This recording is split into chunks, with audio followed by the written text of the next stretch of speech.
안녕하세요.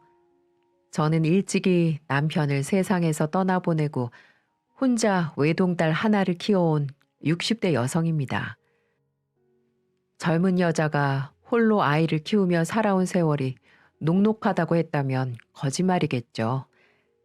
하지만 하나밖에 없는 딸아이 모자람 없이 키우겠다는 일념 하나로 버티고 또 버텼습니다. 그렇게 전 이를 악물고 딸애를 키우며 살았어요. 지금 되돌아봐도 그간 해보지 않은 일이 없던 것 같습니다. 식당이나 시장에서 허드렛 일을 마다하지 않았고요. 일당을 주는 밭일이나 청소일도 틈나는 대로 하면서 악착같이 살았습니다. 그 덕택에 애가 중학교에 갈 무렵에는 작은 분식점 자리를 하나 얻어서 지금껏 장사를 하며 살 수 있었죠. 살가운 남편에게 사랑을 많이 받아보지 못하고 떠나보낸 박복한 인생이었지만 그래도 우리 딸에는 구김없이 잘 자라주었습니다. 그 사실 하나만으로도 제 지난한 인생이 모두 보상받는 것 같았어요. 부모한테 자식이 잘 되는 것보다 더 좋은 게 있겠습니까? 일찍이 철이 들어버린 우리 딸아이는 누구보다도 제 엄마 생각하고 투정 한번 부리지 않을 만큼 착한 자식이었습니다. 어려운 형편인데도 불평 없이 제 할 일 다 하고 가게 일까지 제 일처럼 돕는 천사 같은 우리 딸. 그런 귀한 제 자식에게 그런 엄청난 불행이 닥칠 줄 누가 알았겠습니까? 그 일만 생각하면 너무나 원통하고 분해서 아직도 심장이 터질 것만 같답니다. 지금부터 우리 착한 딸을 덮쳤던 그 악몽 같은 사연을 꺼내보려고 합니다. 엄마, 나 이번 학기 휴학했어요. 뭐? 휴학을 했다고? 갑자기 왜? 어, 생각도 좀 정리할 겸 사회생활도 경험해 보려고요. 너 혹시 등록금이 없어서 그런 거니? 엄마가 어떻게든 마련해 볼 테니까 그런 거라면 걱정하지 말고. 아니에요, 엄마. 등록금이야 내가 알아서 하면 돼. 진짜야. 나 잠깐 쉬고 싶어서 그래요.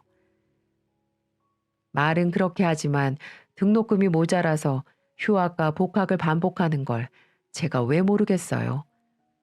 딸애는 4년 동안 대학을 다니면서 저한테 등록금 달라는 소리를 단 한 번도 한 적이 없었죠. 과외든 서빙이든 자기가 스스로 등록금을 벌어서 학교를 다녔습니다. 분식집을 하는 엄마에게 부담 주지 않으려는 그 마음이 얼마나 기특하고 갸륵합니까? 저도 그런 아이에게 등록금 정도는 척척 대주고 싶었죠. 하지만 궁핍한 살림에 발목이 잡혀서 그럴 수가 없었지만은요. 가난한 엄마 자식으로 태어난 죄로 남들은 4년 다니고 마치는 대학을 7년이나 다녀야 했어요. 그래서 남들보다 취업도 늦게 했고 연애 한 번 제대로 한 적이 없었죠. 그래도 우리 애는 부족한 엄마를 탓한 적이 단 한 번도 없었습니다. 제가 죄스럽다는 말을 할라치면 오히려 제게 엄마도 힘들었을 텐데 끝까지 자기를 키워줘서 고맙다고 말하는 예쁜 아이였습니다. 회사를 다니면서도 월급의 대부분을 제게 맡길 정도로 저를 끔찍히 생각하는 딸이었죠. 과장되게 들릴지는 모르겠지만 딸에는 제겐 이 세상의 전부였고 제 목숨과도 바꿀 수 있을 만큼 소중한 존재였습니다. 그러던 어느 날 옆가게 슈퍼마켓 사장님이 제게 이런 말을 넌지시 하더군요. 그 댁 따님 요새 연애하나 봐요? 네? 그게 무슨 말씀이세요? 엊그제 웬 남자가 차에서 내리는 걸 내가 봤거든. 남자가 아주 키도 훤칠하고 탤런트처럼 잘생겼더만. 그리고 차가 아주 고급지더라고요. 에휴, 아닐 거예요. 걔가 남자 만난다고 하면 정말 좋게요. 연애에는 영 관심이 없는 애라서 누구 아는 사람 차 한 번 얻어탄 모양이죠. 그렇게 말은 했지만 저는 내심 기대를 했습니다.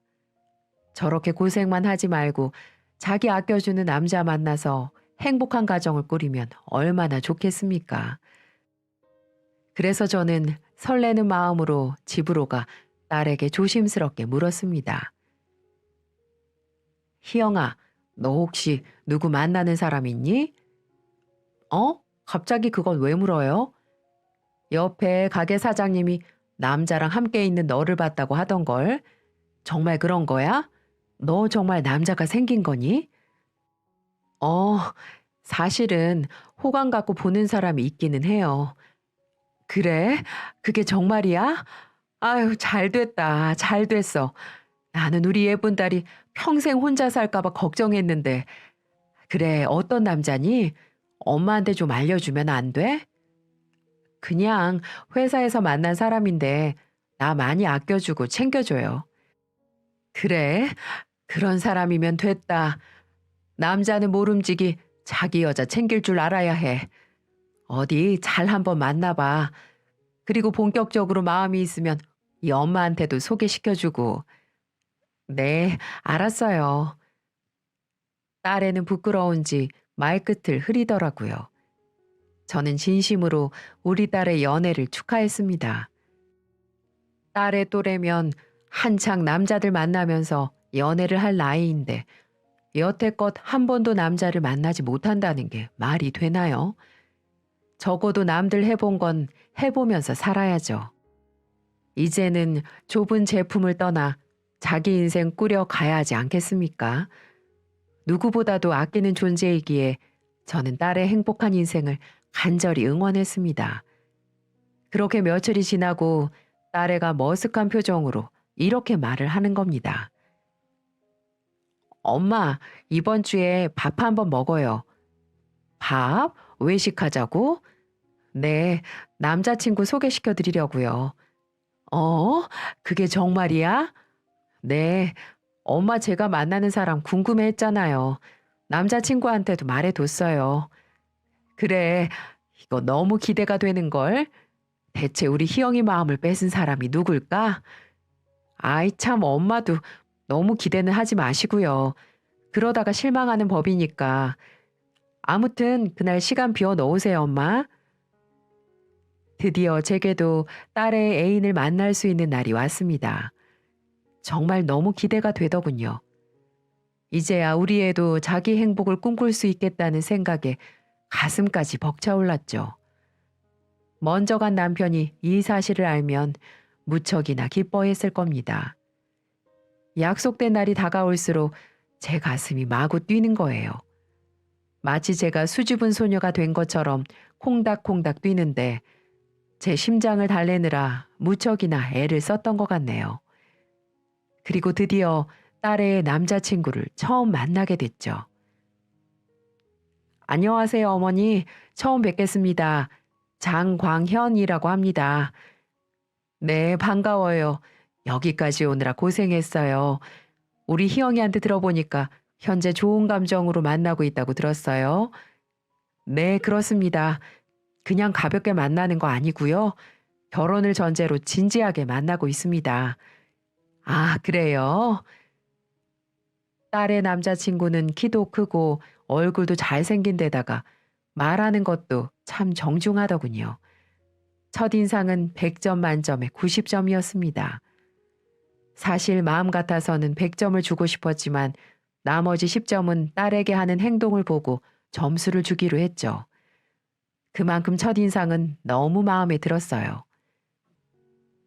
광현 씨라고 했나? 이제 조금 편해졌으니 말 놔도 되죠? 우리 딸 들어서 알겠지만 어릴 적 지아빠 죽고 형편이 어려워도 싫은 내색 한 번도 해본 적 없는 정말 착한 딸일세. 결혼 전제로 만나고 있다고 하니 말하는 건데 항상 아껴주고 보듬어 줬으면 좋겠어. 그렇게만 해준다면 나는 더 이상 바랄 게 없네. 그렇게 말씀해 주시니 감사합니다. 그런데 이런 질문은 좀 구닥다리처럼 느껴지려나? 아니에요. 궁금한 거 있으면 얼마든지 물어보세요, 어머님. 혹시 부모님은, 아, 두 분 모두 건강히 잘 계시고요. 어머니는 교회에서 작은 직을 맡고 계시고, 아버지는 회사를 운영하고 계십니다. 그래? 아버님이 회사를 운영하신다고? 그 말을 듣고 나니 마음에 살짝 걸리는 겁니다.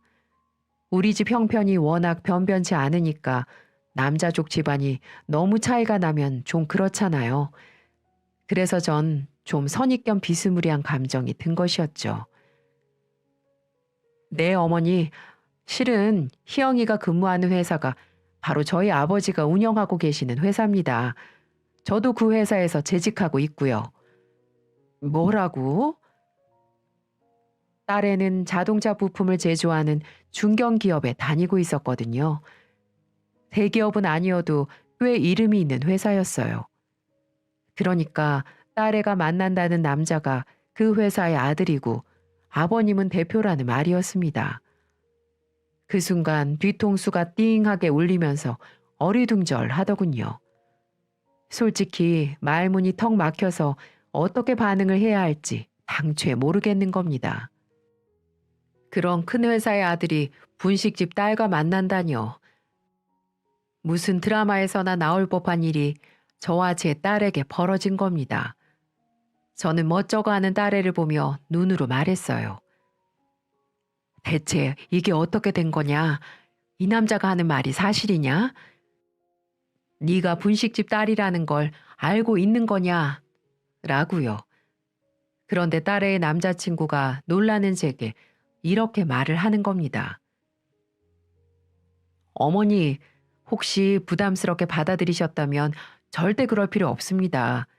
희영이가 힘들게 성장했다는 것도 잘 알고 아버님이 일찍 돌아가셨다는 사실도 알고 있어요. 하지만 전 남녀가 만나는데 조건 같은 거 필요 없다고 생각합니다. 중요한 건 서로에 대한 마음이죠. 저희 부모님께서도 사람 하나만 보는 분들이세요. 그러니까 너무 걱정하지 않으셔도 될 것 같습니다. 뭐라고? 하지만 그런 말이 제 귀에 들어올 리가 없죠.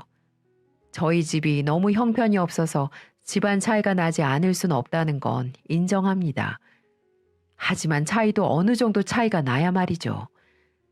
손바닥만한 분식집을 운영하는 제가 중소기업을 운영하는 사람들과 사돈을 맺는다고 생각하니까 아찔한 겁니다.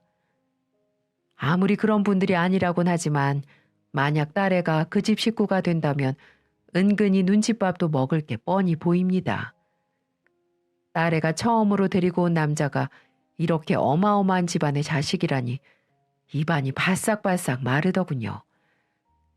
딸의 남자친구를 만나고 돌아오는 길에 저는 진지하게 물어보았죠. 희영아, 정말 그 남자가 네가 다니는 회사 사장이니? 맞아, 엄마.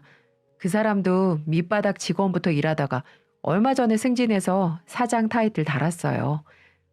아유, 그래? 근데 직원이 30명이나 있다고 하면 그래도 작은 회사는 아닌 것 같은데. 그렇지. 근데 그렇다고 그리 큰 회사도 아니에요.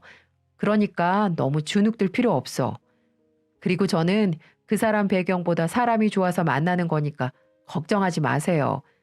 엄마 딸, 집에서는 엄마한테 아양 떠는 딸이어도 밖에서는 똑 부러진다는 소리 많이 듣고 살고 있으니까 걱정 같은 거 하지 않아도 돼요.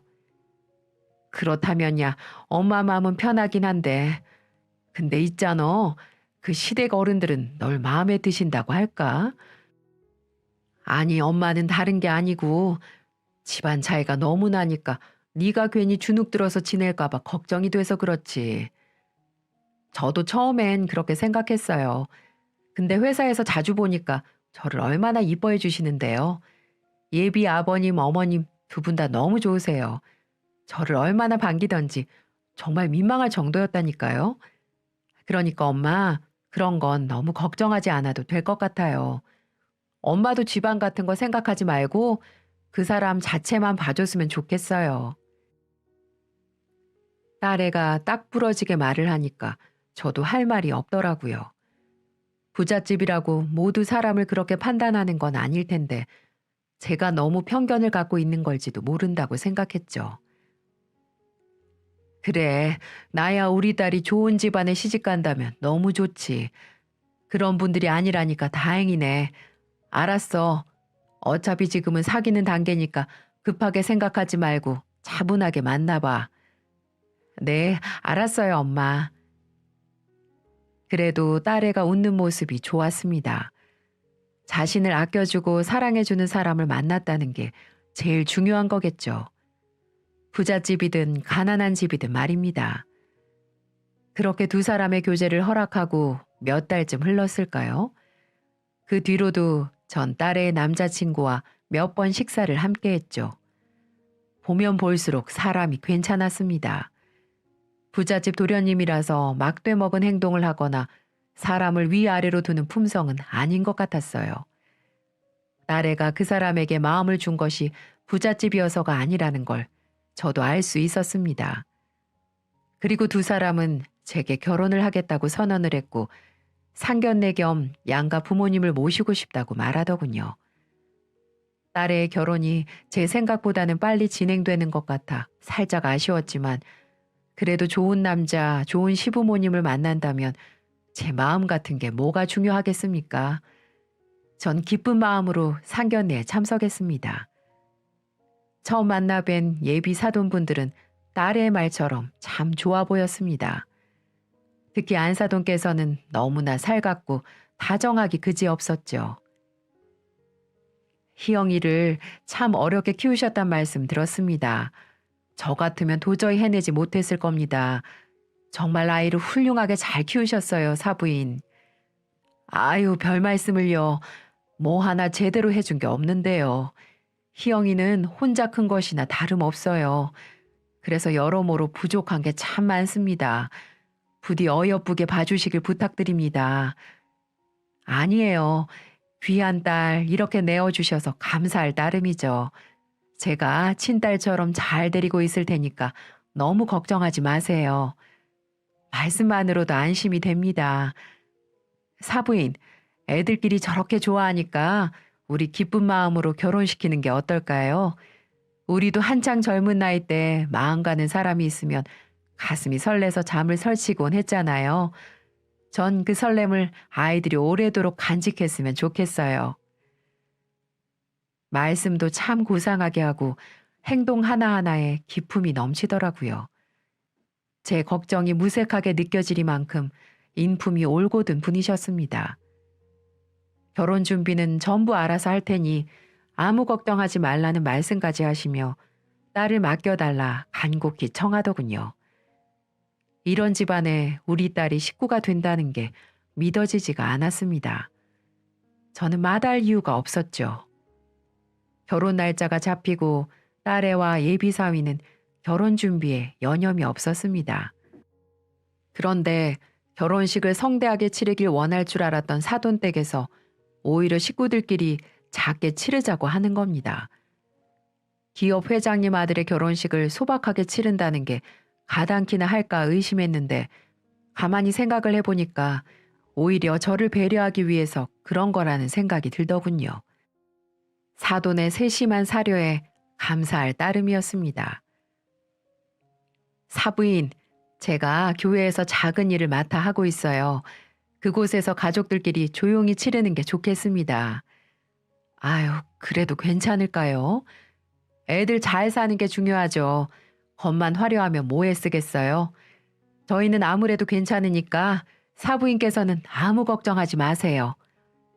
사부인께서 이렇게 여러모로 신경을 써주시니까 제가 몸둘 바를 모르겠습니다.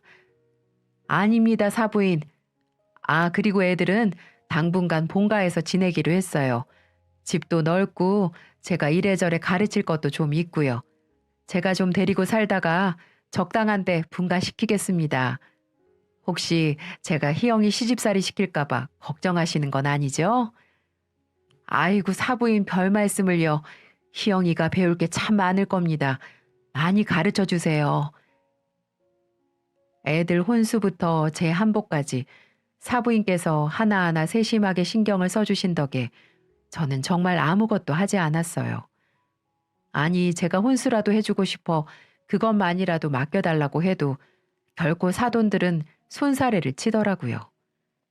귀한 딸 보내준 것만으로도 감사하다면서 정말 아무것도 못하게 했습니다. 딸 출가시키는데 이 정도로 아무것도 하지 않은 엄마는 아마 대한민국에 저밖에 없을 겁니다. 솔직히 역시 있는 집안은 다르구나 라는 생각이 확 들더라고요. 그리고 이렇게 우리 희영이를 이뻐해주고 사랑해주는 집안에 나를 시집 보낸다고 생각하니 얼마나 고마웠는지 몰라요. 저의 박복한 팔자를 딸이 물려받지 않는 것만으로도 정말 감사했습니다. 결혼식 당일 하얀 드레스를 입은 딸애를 보니까 주책 없이 눈물이 펑펑 쏟아지는 겁니다.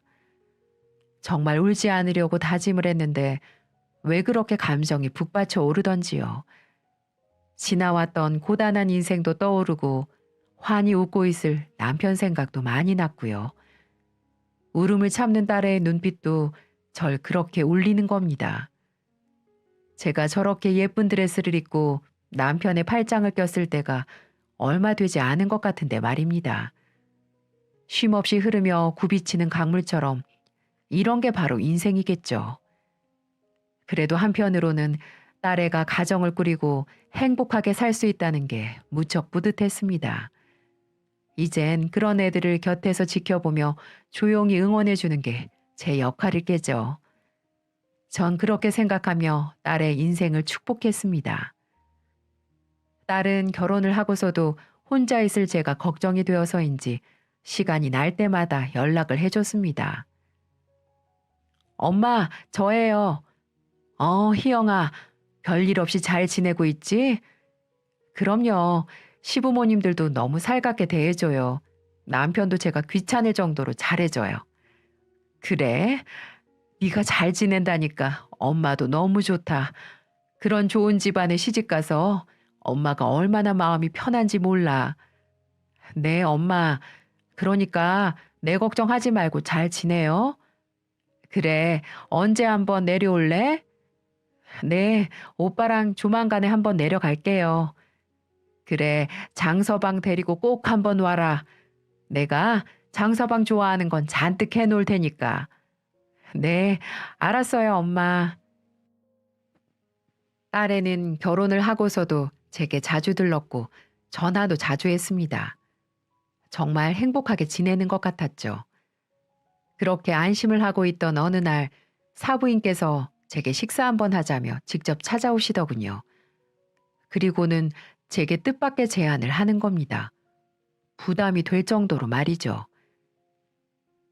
사부인, 사실 제가 사부인께 진작 해드리고 싶었는데 혹시라도 부담을 느끼실까봐 말씀을 못 드리고 있었습니다. 네, 무슨 말씀이신지. 사부인께서 운영하시는 점포 있지 않습니까? 제가 장사하시기 더 편하도록 조금 더 넓고 깔끔한 곳으로 옮겨드리고 싶은데 말입니다. 네, 무슨 그런 말씀을요. 말씀은 감사하지만 전 사양하겠습니다. 제가 염치 없이 어떻게 그런 걸로 부담을 드릴 수가 있겠어요.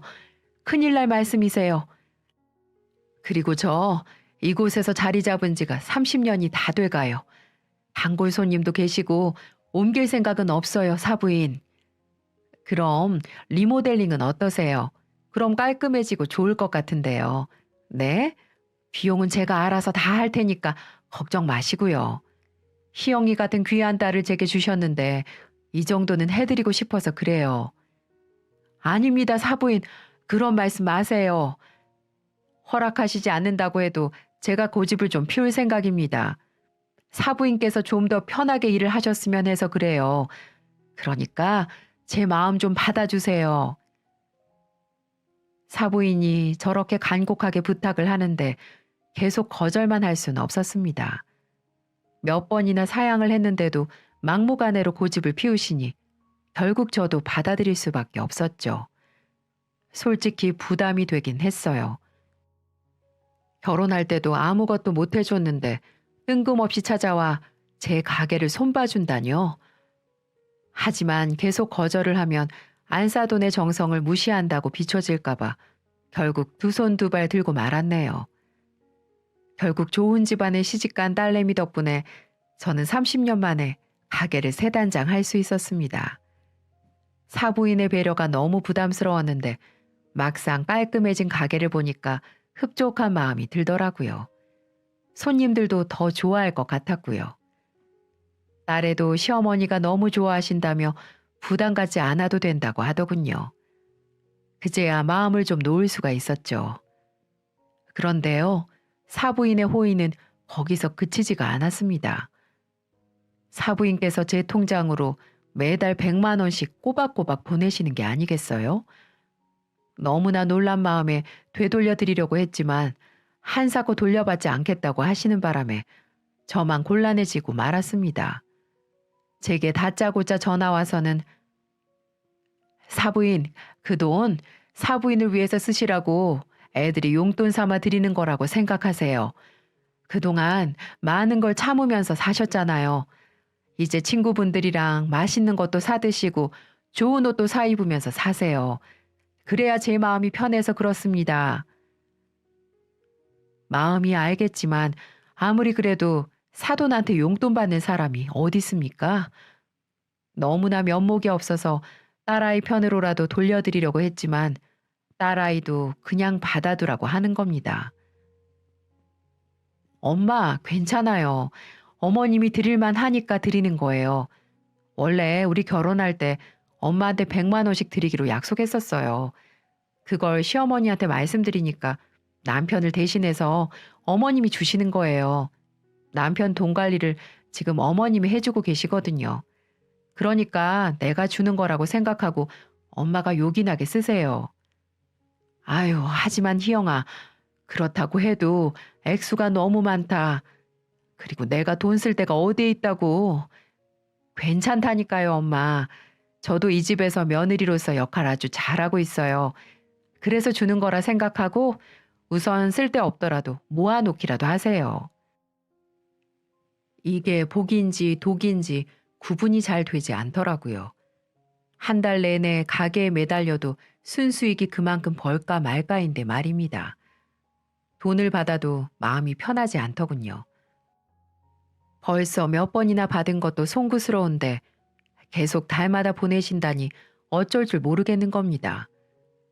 제가 하도 답답해서 아주 가까운 지인한테 이 이야기를 살짝 했거든요. 어머 언니, 그게 정말이야? 세상에 백식이나? 아유 언니, 이제 팔자 폈네, 팔자 폈어. 아니, 그렇다고 마냥 좋아할 게 아니라니까. 면목 없게실이 사돈한테 매번 용돈을 받니? 이렇게 큰 돈을. 사위를 대신해서 주는 거라지만 나는 마음이 영 불편하고 싫다. 그런데 내가 아무리 보내지 말라고 말씀을 드려도 자꾸 이렇게 보내시니까 이 일을 어쩌니. 아유, 그런 소리 마. 그런 집안이야 돈이 썩어나는데 며느리 얼굴 봐서 힘들게 사는 사부인 좀 도와주겠다는데 뭐 어때? 그냥 감사하다고 생각하고 그냥 넣어도. 내가 좀 찾아보니까 희영이 시아버지 회사가 요즘 급성장하는 회사던데. 하여간 언니는 딸 자식 잘 둔 덕분에 말년복이 터지네 터져. 아유, 내가 쪽팔려서 언니한테 말 안 하려고 했는데 우리 딸은 지금 취업도 못한 백수놈 만나고 있어. 얼마나 내가 속 터지는 줄 알아? 그러니까 언니는 복 받았다고 생각하고 좋게 생각해. 사부인 교회도 다닌다면서. 그럼 인성도 최고일 거 아니야. 언니도 교회 집사님이니까 코드도 잘 맞고 좋겠구만 뭘. 별걸 다 걱정하네. 친한 동생은 제 마음을 아는지 모르는지 복에 겨운 소리 하지 말라고 오히려 저를 나무라더군요. 정말 그 말이 맞는 걸까요? 사돈댁에서 가게 리모델링을 해준 것도 모자라 매번 돈을 보내오는데 정말 눈 딱 감고 받아도 되는 게 맞는지 저는 묵은 채증이 얹힌 것처럼 영 깨름칙했죠. 그래도 하는 수가 없습니다. 돈 보내오는 사람을 제가 막을 수도 없는 노릇이고 일단은 돈을 쓰지 않고 가만히 내버려뒀죠. 언제 적당한 때가 되면 돌려드려야겠다는 생각을 했습니다. 그렇게 시간이 지났고 언제부턴가 딸의 얼굴 본 지가 몇 달이 됐다는 생각이 들더군요. 연락은 간혹 오는데 어느 날부터 집에 들르는 일이 좀 드문 겁니다. 아무리 시어른들이 잘해주신다곤 하지만 시댁살이가 어디 쉬울까요? 아무래도 친정 다녀온다는 말이 쉽게 떨어지진 않을 겁니다. 그러고 보니 띄엄띄엄 오는 전화통에서도 딸의 목소리가 좀 어두웠다는 생각이 들었어요. 혹시 시집살이가 너무 힘든 게 아닐까요? 아니면 제 남편이랑 다투기라도 한 걸까요? 어디 몸이 아프기라도 한 건 아닌지 걱정이 앞섰습니다. 그래서 어느 날 딸아이 목소리가 듣고 싶어 전화를 걸었어요. 여보세요? 희영이니? 엄마다. 네, 엄마. 어쩐 일이세요? 아니, 다른 게 아니라 요새 네 얼굴을 통 못 봤지 않니? 혹시 무슨 일이라도 있나 싶어서. 요즘 무슨 일 있는 거 아니지? 요즘 엄마 꿈자리도 안 좋고 기분이 이상해서 말이야. 별일 없어요. 걱정 마세요. 요즘 일이 좀 바빠서 연락 못 드렸어요. 제가 좀 한가해지면 언제 한번 집에 들를게요. 아, 그랬니? 알겠다, 그래. 무슨 힘든 일 있으면 엄마한테 언제든지 전화하고. 엄마는 우리 딸밖에 없는 거 알지? 그렇게 말을 하고 전화를 끊었지만 딸아이의 목소리가 영 좋지를 않습니다. 30년 가까이 제가 키운 아이인데 그거 하나 모를까요? 전화도 빨리 끊으려고 하고 꼭 무슨 일이 있는 사람처럼 보였어요. 저는 그럴 때마다 걱정이 돼서 새벽마다 교회에 나가 딸을 위해 기도를 했습니다. 제발 제 딸이 아무 일 없이 행복하게 잘 살게 해달라고 매일같이 기도를 했어요. 그런데도 제 불안한 마음은 가시지가 않았습니다. 그래서 결국 전 딸아이의 목소리가 마음에 걸려서 전 딸의 얼굴을 직접 보러 가야겠다고 결심했습니다. 딸아이에게 줄 반찬을 잔뜩 만들어서 양손 가득히 들고는 고속버스를 탔죠. 제가 간다고 하면 분명 오지 못하게 할 게 뻔했습니다. 사돈댁 근처에 가서 전화를 할 생각이었어요.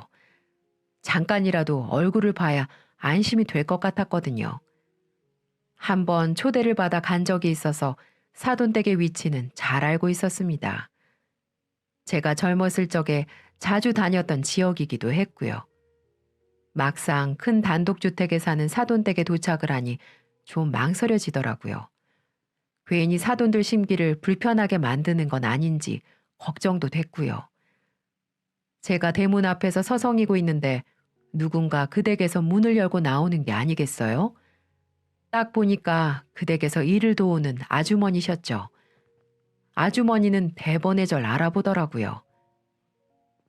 어머, 작은 사모님 어머님 되시죠? 아니 추운데 여긴 왜 이렇게 서 계세요? 혹시 작은 사모님 보러 오셨어요? 아, 네. 혹시 우리 희영이 집에 있나요? 네, 계시긴 한데 설마 연락도 없이 무작정 오신 거예요? 그렇게 됐습니다. 사돈 어른들도 다 계시고요. 아니요, 지금은 작은 사모님만 계세요. 아유, 참, 연락을 좀 하고 오시지. 마침 장 보러 가려던 중인데 일단 따라오세요. 얼른 올라가셔서 작은 사모님 좀 만나보세요. 가사도우미 아주머니가 혀를 끌끌 차면서 대문을 열어주는데 왠지 등골이 싸늘해지는 겁니다. 아주머니의 표정에서 뭔가 잘못됐다는 걸 느낀 거죠. 저는 현관문을 열고 우리 딸애를 찾았습니다. 희영아, 엄마다. 엄마, 연락도 없이 웬일이야. 갑자기 불쑥 찾아오면 어떡해. 1년 만에 전 딸의 모습을 보고 소스라치게 놀라고 말았습니다. 제가 눈으로 보고 있는 사람이 제 딸이 맞는지 의심이 들었습니다. 헝클어진 머리, 퀭한 두 눈, 그리고 피죽도 못 얻어먹은 사람처럼 말라 비틀어진 몸. 제가 알던 딸이 아니었지만 또 틀림없는 제 딸이었습니다. 애가 얼마나 힘이 없는지 거실에서 주방으로 가는 길인데도 엉금엉금 기고 있는 겁니다. 너무나 충격적인 딸의 모습에 전 그 자리에서 얼어붙어 버렸습니다. 희영아, 대체 그게 무슨 꼴이냐? 너 어디 아프니? 얼굴이 왜 이렇게 상했어? 몸은 또 왜 이렇게 말랐고? 무슨 일이야? 어? 빨리 말해봐. 엄마.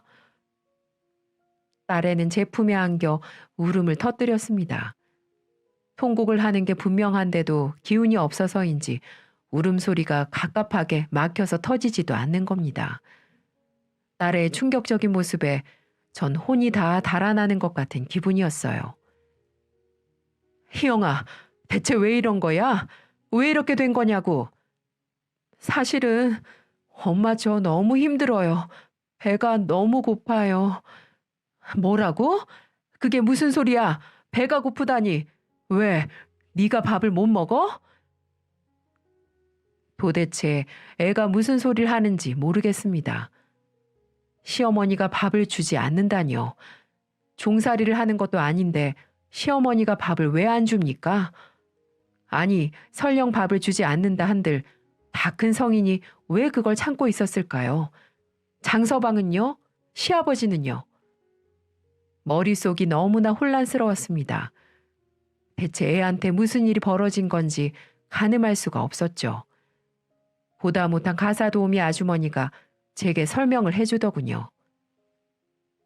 아유, 큰 사모님이 글쎄 작은 사모님 금식기도 시키는 중이라서 그래요. 금식기도요? 그게 무슨 말이에요? 우리 희영이는 종교가 없는데. 아니, 그리고 무슨 금식기도를 2주씩이나 해요? 사람 죽어나가게요? 예, 그러게 말입니다. 그런데도 큰 사모님이 강요를 하니까 작은 사모님이 받아들일 수밖에 없는 거죠. 아유, 강요라고요? 긴 한숨으로 시작된 아주머니의 설명은 너무나 경악스러웠습니다. 딸의 말처럼 사부인은 딸애에게 금식 기도를 강요하고 있었답니다. 딸애에게 애가 들어서지 않는다는 이유에서였다는데요. 마귀에게 쓰였기 때문에 임신을 하지 못한다는 겁니다. 그래서 금식 기도를 통해 마귀를 쫓아내야 한다고 강요를 한다는 거예요. 2주 동안 방 안에 감금하다시피 갇혀서 물만 마시며 기도만 해야 하고 금식 기도가 끝나면 2주 동안 쉬었다가 또다시 금식 기도를 한다는 겁니다. 이런 말도 안 되는 과정을 벌써 몇 달째나 반복하고 있다는 거였죠. 너 미쳤니? 왜 그런 말도 안 되는 일을 시킨다고 가만히 하고 앉아 있어? 얼른 엄마한테 말을 하든가 이 집을 찢어나오든가 해야지. 아니야, 엄마. 시어머니가 이러시는 거 손주 보고 싶어서 그런 거잖아. 그리고 시어머니가 엄마도 잘 보살펴주고 계시고 내가 조금만 견디면 전부 다 잘 되는 거잖아. 딸의 입에서 그런 말이 나오는데 정말 하늘이 무너져 버리는 것 같았습니다. 대체 이게 무슨 일인지, 왜 우리 귀한 딸애한테 이런 일이 벌어진 건지 이해할 수가 없었습니다. 가사 도우미 아주머니가 제게 이런 말까지 하는 겁니다. 저기 얼른 작은 사모님 데리고 가세요. 아유, 저도 더 이상 보기가 힘드네요.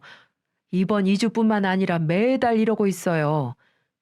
네? 뭐라고요? 이번이 처음이 아니라고요? 네, 솔직히 작은 사모님도 참 답답하세요. 금식 기도를 싫다고 하면 될 것이지. 혹시라도 해코지라도 당할까봐 아무 말도 못하고 저렇게 당하고만 계시고, 저런다고 이 집에서 지켜주는 사람 아무도 없어요. 이 집 권력은 큰 사모님이 다 쥐고 있거든요. 그리고 작은 사모님 남편이란 인간도 회사 일 바쁘다는 핑계로 신경도 써주지도 않고 나몰라라 하고 있어요. 저렇게 40kg도 안 된 아내를 보고도 괜찮냐, 병원 가보자, 이런 말 한마디 하는 걸 나 본 적이 없다니까요. 그럴 때마다 저도 여기서 종노릇 하고 있지만 불쌍해서 죽겠어요. 저도 이참에 이 집 그만둘까 하고 말씀드린 건데 큰 사모님이 뭐 이상한 종교에 빠져서 며느리 죽이려고 들고 있어요. 어서 구출해서 가시는 게 좋으신 겁니다. 나중에 후회하지 마시고요. 정말 기가 막혔습니다. 화가 머리 끝까지 치밀어 올라서 견딜 수가 없더군요. 이건 범죄나 다름없는 짓이었죠. 사이비 종교에 빠진 안사도는 애가 들어서지 않는다는 이유로 제 소중한 딸을 무참히 짓밟고 있었습니다. 그렇게 천사의 얼굴을 하고 이런 짓을 벌일 수가 있다니. 그리고 그렇게 믿었던 사위가 아무런 대처를 하지 않은 채 지 엄마에게 모든 걸 일임했다니 저는 경악스러울 정도로 충격을 받고 말았습니다. 전 곧바로 경찰을 불렀어요. 이대로 가만히 두면 도저히 안 되겠더라고요. 제가 경찰을 부르자마자 사부인이 문을 열고 들어서더라고요. 아니, 이게 웬 난리야? 어머, 사부인께서 여기까지 어쩐 일이세요? 미용실에 갔다 온 건지 사우나에 갔다 온 건지 뽀사시한 쌍판떼기를 보고 있자니 피가 거꾸로 솟더군요. 전 두 말 않고 그년의 머리채를 휘어잡았습니다. 야, 이년아, 네가 내 딸을 저렇게 만들어? 저게 사람 몰골로 보이냐? 딸처럼 잘 보살펴 준다면서 꼴이 이게 뭐냐고. 아, 이거 나요. 애가 임신이 안 되니까 기도하는 거잖아요. 금식기도 시키는 게 얼마나 어려운 일인지는 알고 이러는 거예요? 아, 머리 놓으라니까. 아, 아, 이년이 그게 말이라고? 전 온 힘을 다해 머리를 쥐어 뜯었습니다. 그 난리는 경찰이 오고 나서야 끝날 수가 있었죠. 전 거의 죽을 뻔한 딸애를 구출해서 집으로 돌아갔습니다. 제가 죽을 끓여서 먹였는데 허겁지겁 먹어치우는 나래를 보고 있으니 복장이 터져서 죽을 뻔했습니다. 여러분, 요즘 같은 세상에 이게 말이나 되는 얘기입니까? 임신을 잘 되게 하기 위해서 2주나 금식기도 시킨다는 게 믿어지시나요? 알고 보니 사부인이라는 여자가 다닌다는 교회도 순 사입이었고 나래한테는 자기 말을 듣지 않으면 제게 불행이 닥친다는 둥, 빨리 죽는다는 둥 그런 헛소리로 세뇌를 시킨 모양이더라고요. 자신의 시어머니가 저한테 돈도 보내주고 가게도 새로 해줬다는 사실을 알고 있던 딸애는 그 말을 또 철석같이 믿고 말았고요. 바깥사돈과 장서방은 그런 사실을 전부 알고도 모른 척, 못 본 척하고 있었던 것이었습니다. 정말 억장이 무너집니다. 전 경찰 조사에서 이 모든 걸 전부 말했고요. 고소와 함께 정식으로 사건 접수도 진행했습니다. 그리고 그 여자가 제게 보내온 돈은 인테리어 비용과 함께 사위 그놈에게 던져주고 왔습니다. 나중에 가사도우미 아주머니에게 들은 이야기인데요. 딸애처럼 임신이 되지 않는다고 강제 금식 기도를 당한 여자가 벌써 둘이나 더 있었다는 겁니다. 그 사부인이란 여자는 일부러 혼인신고를 미루게 하고 자기가 애들을 데리고 있으면서 임신 여부를 체크했던 것이었죠. 그렇게 임신이 잘 되지 않는 기색이 보이면 마귀를 쫓아낸다는 명분으로 금식 기도를 강요했던 거고요. 나중에 알게 된 사실이었지만 딸이 임신이 되지 않았다는 이유는 바로 사위 그놈한테 있었어요. 그놈이 무정자증이어서 임신이 되지 않은 거였는데 기도만 하면 딸이 임신할 수 있다고 믿은 걸로 보였습니다.